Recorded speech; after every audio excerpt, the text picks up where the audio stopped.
MESന് പ്രത്യേകതയുണ്ട്. ഞങ്ങൾ നിങ്ങൾ പറയണതിനെക്കാട്ടും മുമ്പ് ക്രിസ്മസ് കേക്ക് മുറിക്കാറുണ്ട്, ഓണം കൊണ്ടാടാറുണ്ട്. അത് ഇന്ന് തന്നെ തുടങ്ങിയൊന്നുമല്ല, സംഘടന തുടങ്ങിയ കാലഘട്ടം തൊട്ടത് ചെയ്യുന്നൊരു കാര്യം. തങ്ങളിപ്പോൾ ഞങ്ങൾക്കൊരു വഴികാട്ടിയായി മാറിയിൽ അതിനെക്കാട്ടും സന്തോഷമുണ്ട്. അതോടുകൂടി ഞങ്ങൾക്ക് ശല്യങ്ങളൊക്കെ ഒരുപാടൊക്കെ ഒഴിവായി കിട്ടി. അപ്പോൾ ഞങ്ങളും കോഴിക്കോട് വരുത്തക്കാരാണ്, പുറത്തുനിന്ന് ഒന്നാണ്. കൊടുങ്ങല്ലൂർ എന്നാണ് എൻ്റെ അച്ഛൻ, അറിയാലോ.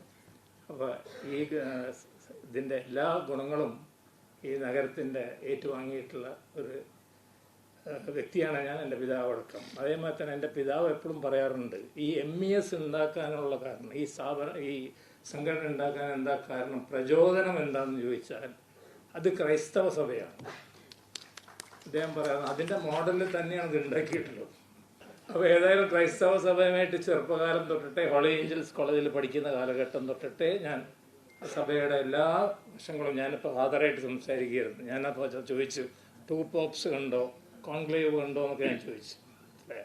എൻ്റെ അച്ഛൻ എന്നെ കൂട്ടിക്കൊണ്ടുപോയിട്ടുണ്ട് കാണാനായിട്ട്. അത് പോപ്പ് ജോൺ 1964 63 ഇവിടെ വത്തിക്കാൻ വേവ് ചെയ്യാനായിട്ട്. നേരത്തെ തങ്ങൾ കണ്ട മാതിരിയല്ല, ഇത് വേവ് മാത്രം.